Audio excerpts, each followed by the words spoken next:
Good afternoon, everybody. This is the McClix, and today we are going to talk about Shredder's Return. This is the new Heroclix set that was released, I think, roughly almost a month ago, or maybe 3 weeks ago, somewhere around there. But anyways, we just want to apologize for not keeping more consistent videos. There really wasn't much. I did the Joker's Wild, and then from there it was really just waiting until the new year set releases. So we apologize if you guys are wanting more videos. I'll try and stay more consistent. And we have the Deadpool set coming out, and I think pre-release starts tomorrow, which means that I will be at, and hopefully I'm going to a new venue I haven't been to yet. I would like to get it recorded on my phone, maybe like a live broadcast. So keep that in mind. I can't guarantee it'll happen just because if they don't want it, but I'll ask, and if that's cool with them, then I'll try and get it filmed. A pre-release for Deadpool, which I'm sure would stoke a lot of you all, especially for ones that can't make it. And for myself, I'm only going to be able to attend this one because I'm going on vacation at the end of the week. So I wanted to get this stuff sent out to you before I head out, and from there, just when I get back, go straight into Deadpool, and yeah, talk about some Heroclix and some board games too. And I'll have a separate video about my board games and all of that as well. So this past week I went to, or the prior week I went to the Shredder's Return. It was a Battle Royale event, so we played 2, and I got some pieces from it, some characters, and I'm really always pumped for the Teenage Mutant Ninja Turtle sets. I think they're one of my favorites, just because, you know, I'm 31, so during my childhood that was one of the big cartoons, video games, and comics that was pretty big. So I wouldn't say I'm like a total Teenage Mutant Ninja Turtle geek, but I watched all the movies, and I remember playing the video games they had out too. So without further ado, we'll just go over the ones that I managed to get from my Battle Royale, as well as just go over the set in general, which maybe what we think, Olive thinks as well, what we think the set, what's good in the set and what's not so good. But overall, you know, I mean, it's a Teenage Mutant Ninja Turtle set, so you really can't bash on it. So yeah, so played in 2 Battle Royales.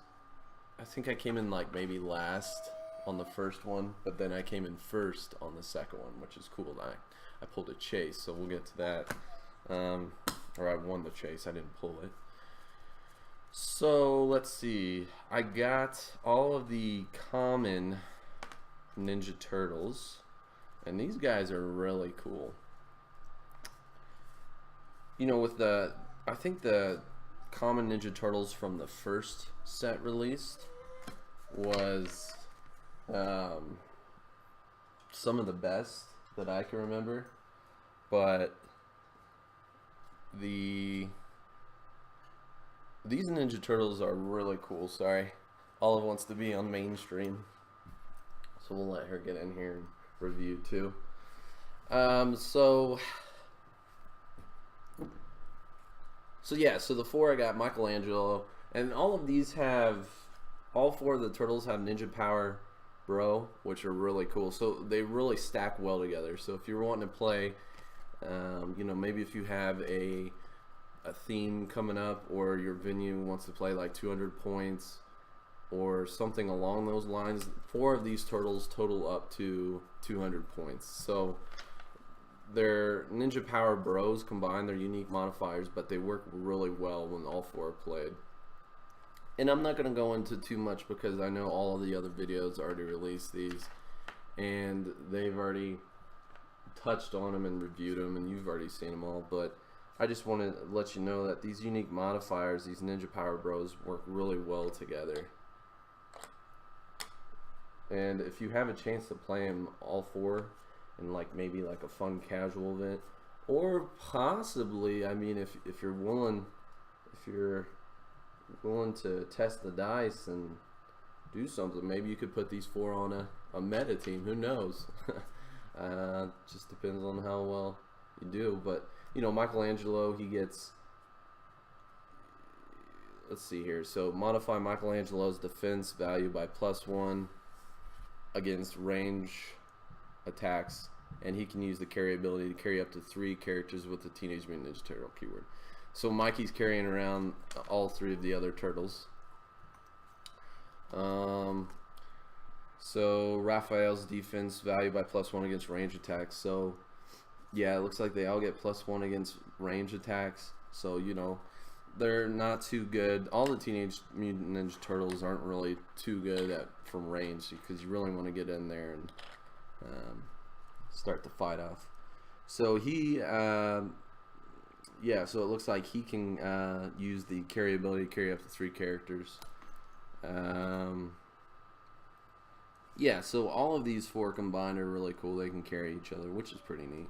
Or you could possibly think about carrying the playing 1 or 2 of these with different Teenage Mutant Ninja Turtles from different sets or in combination, which would be really cool. I think my favorite out of these that I played against, I wasn't able to play with in the Battle Royale, was Raphael.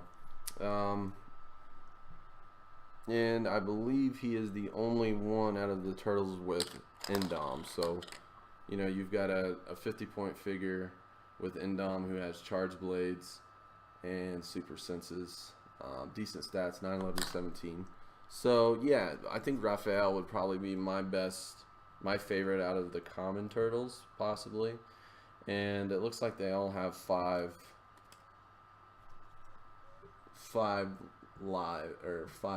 clicks of live. So, yeah, they all offer something to the table. And, you know, play together is really, really good.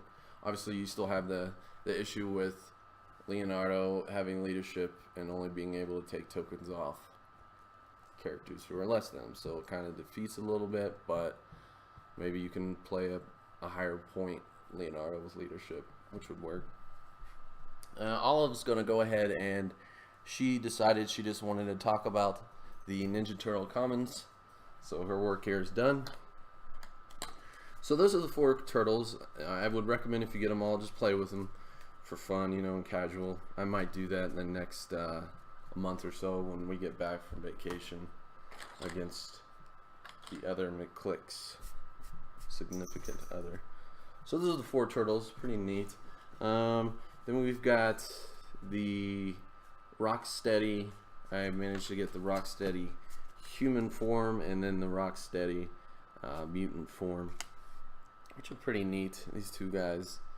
The Rocksteady in the human form with the baseball bat, he actually did really well for the Battle Royale I was in. Running shot, 3 damage with energy shield deflection, which isn't bad. So yeah, for 50 points, I mean, you get 5 clicks as well. So he wasn't too bad, so keep an eye out for him. And he has improved targeting, hindering, which is nice. But then he can also transform into this Rocksteady, which I didn't manage to pull both of them for my team. So, but yeah, I mean, 70 points and they have 9 clicks. These guys are a little different. Bebop's same. They have long clicks of life, but they only have from clicks 1 to 5. This one has 2 damage, and then it resorts back to from 6 to 9 only 0 damage. So I mean, if you get these in maybe a sealed event together, that would be pretty nice to have. So yeah, not too big onto these guys, but they're okay.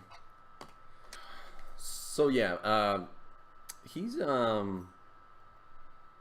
pretty decent for a support piece. 65 points, 5 clicks of life, Indom, but he also offers, he's got telekinesis and probability control, but that's his special powers. He can use probability control, but once per turn, when a character within range And line of fire rolls at critical hit or critical miss. The attack may be rerolled. So this guy actually helped me out a lot in my sealed event with his crisis time machine, especially because I rolled, I think twice during that game. I rolled critical misses, and this guy was in range in line of fire, and I was able to reroll those to help me out a lot. So and then he has outwit and incapacitate. So definitely a really good support piece for sealed, I would say. Outside of that, I'm really not playing him. I think there's better ones in the other few sets. So next we have Splinter. Splinter is really cool. 25 points, 4 clicks. So you know he's cheap. You can put him on that team if you want. But his April Let Me Teach You, his unique modifier, he can use Empower, and then his unique modifier is whenever opposing character, when Splinter hits an opposing character, modify the attack value of all friendly characters by +1 this turn. So this is really good for sealed, especially because if you can get this guy in there just to make a hit, it doesn't even matter if it's damage or not, then let your other guys go to town. That's what I would recommend. Outside of that, yeah, maybe, I mean, it's a fun little piece. I mean, you give all your characters +1 to attack. Maybe somebody could, I wish he had a higher defense value. He's only got a 16.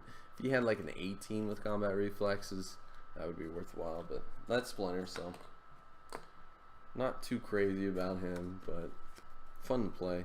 Then we have April. April actually surprised me. I played against her and then with her in my second game, because I didn't really know what she did. I didn't know what most of these characters did when I went to the sealed event. She starts out with you know, some standard things possibly you would think from her. She's got the freelance reporter. At the beginning of your turn, you may choose an opposing character within 4 squares in line of fire. Until your next turn, that character can't be targeted with perplex or probability control from a character friendly to it. So yeah, a little different there. And she starts with exploit and sidestep, but then from clicks 3 to 5, she all of a sudden turns into this charged blades kung fu fighting reporter out of nowhere, and that's why I was just like, and then she gets perplexed on clicks 4 and 5. So I would probably recommend playing her on in a sealed event for sure, because I didn't even know what hit me when I damaged her, and then all of a sudden she was just ninja reporter out of nowhere. 40 points, 5 clicks, so you know, not bad. And the stats aren't the best, but they're not bad either for only a 40-point piece. So pretty interesting April. She might be one of the better ones we've gotten in all of the sets. Then I've got the 3 foot tech soldiers. I got to play with 2 in my first, and then I think 1 in my second, and I think these are my favorite foot tech, or excuse me, the Foot Clan ninjas out of the sets, just because their invisibility tech are really nice, where they can't be targeted by non-adjacent characters when they have that foot or that invisibility token on them, which is really nice. So from these, I got the Qatar, I got the twin katanas, and the shuriken. I think out of these 3, it would probably be shuriken or katana for my favorite piece. I really like playing with the Foot Clans and the original Shredder from the first set. So I think these guys will be fun to play with him, definitely. And or the Chase Shredders, which are pretty cool too. But yeah, definitely. I mean, the Katana one, he can roll 2. I think, yeah, he can roll 2d6 when he does a blade claws. And the Shuriken modifies the character's attack and defense by -1 if you hit with them. So pretty interesting. I'm probably gonna, for any theme teams or anything like that with that you're gaming stores or anything, I would probably definitely try and play with these. They're fun to play with, and I'm definitely gonna be playing with them. And last but not least, I got the mini shredder. This guy is dope. All of the chases, I knew about one of the chases and what he did before I came to the event. I think it was the claw shredder, but I didn't really know that they all had this shredder elite trait and mystical worms and where'd he go. So this guy is 90 points with wonderful stats. Not amazing stats, but wonderful stats, I would say. Never goes below a 10 for attack. Never goes below a 17 for defense. 2 damage across the board. But all of these little shredders, these are, well, not these little, all of these chase shredders are awesome. I think this is my favorite, but this is the only one I have too, so I'm gonna have to trade for the rest. So doing free damage to any character without even rolling is definitely definitely the way to go if you can make it work. One of the ways or strategies to go, I should say. But I'm going to be having a lot of fun playing with this piece, and I'm probably going to try and make him onto some competitive teams if I go to a few competitive events in the next few months. Just to talk about them more in general, mystical worms, they can come back if they get KO'd. They come back on click 4. So you're getting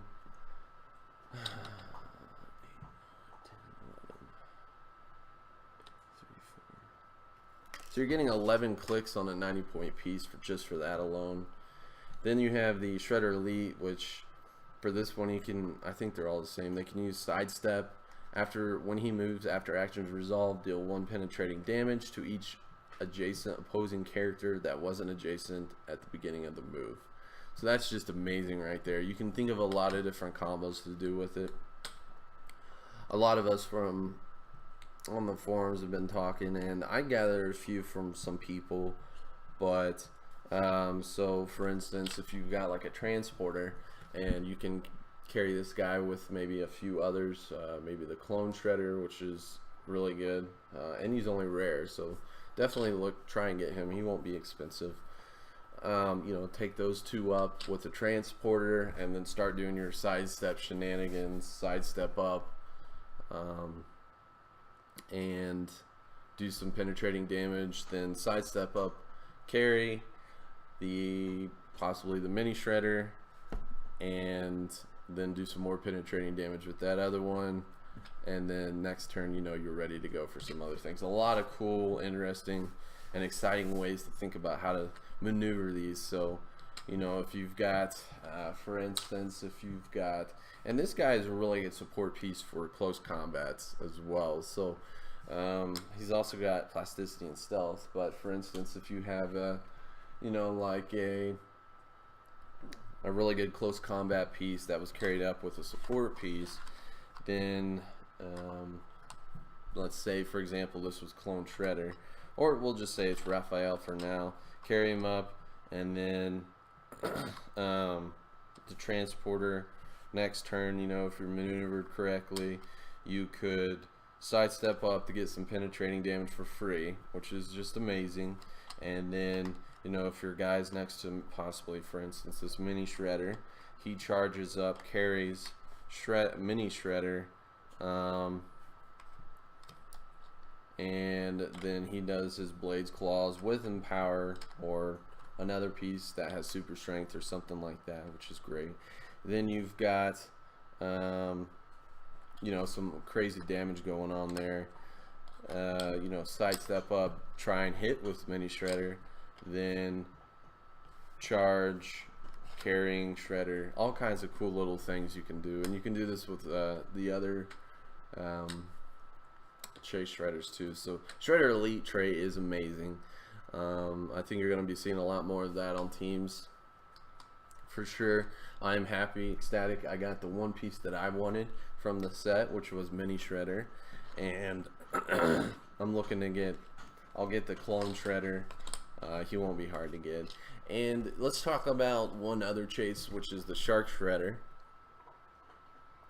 The Shark Shredder has got all kinds of hype right now, and it has reason to. Okay, so we'll go into this a little bit. You know, the Shark Shredder on his own, playing him at full points, I can't remember, I don't have it right now, 120, maybe 130 points, something around there.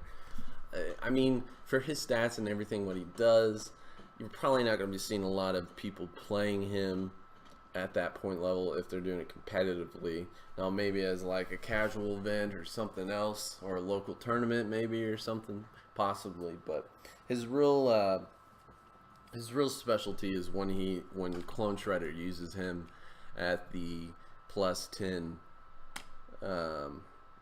trait that the Clone Shredder can use to when he dies, then Shark Shredder comes back.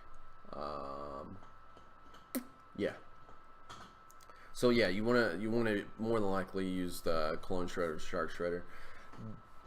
When he comes out, I mean, it's nothing special. Be on click 4, and I think the only way he can heal back up to first click with Steel Energy, which is nice. And you know his other effect, yeah. But honestly, I mean, the Shark Shredder right now, I'm trying to get him too. You know, I'm trying to trade for him, but I'm definitely not going to buy him for $80 or $90. He's not worth it. He's not like a KC Green Lantern. You know, but he is probably one of the better out of all of the chases. And you know, we'll probably say that it's Clone Shredder, Shark Shredder, Mini Shredder, and maybe Leonardo's super rare, which is okay. You know, with all those different things going on right now, you can't always base if you're playing competitively, you can't always assume that your opponent's going to be bringing equipment. You can probably have a higher chance that you're going to be playing against somebody with equipment, but even then, Leonardo's trait is a 50-50, so you might not win. But yeah, it's the Shark Shredder hype right now is, it always happens with certain pieces. I'm sure once you start seeing more reports and results of tournaments, then you might see him played more. His value I don't see his value dropping too much, just because of all the hype that it's getting right now. I do know of a few people who've played him with them, and they've done fairly well. But yeah, he's not an $80 piece. Not by a long shot, but that's just part of it. When you got the Deadpool set coming out, he's probably going to drop, fluctuate maybe. But yeah, if you want that piece, then I would definitely trade for it. Don't spend that amount of money. I mean, if you really want him and you got the money, then do what you want, but I'm just giving you a personal opinion on that. You know, another channel that I watched said that you could cherry pick them.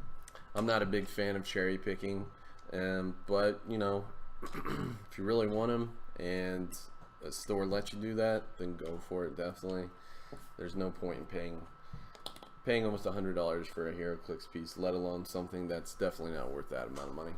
So that's my take on that. I will eventually have Shark Shredder, but not at the price he's going for. So overall, this is probably all I'm gonna be getting as far as buying from this set.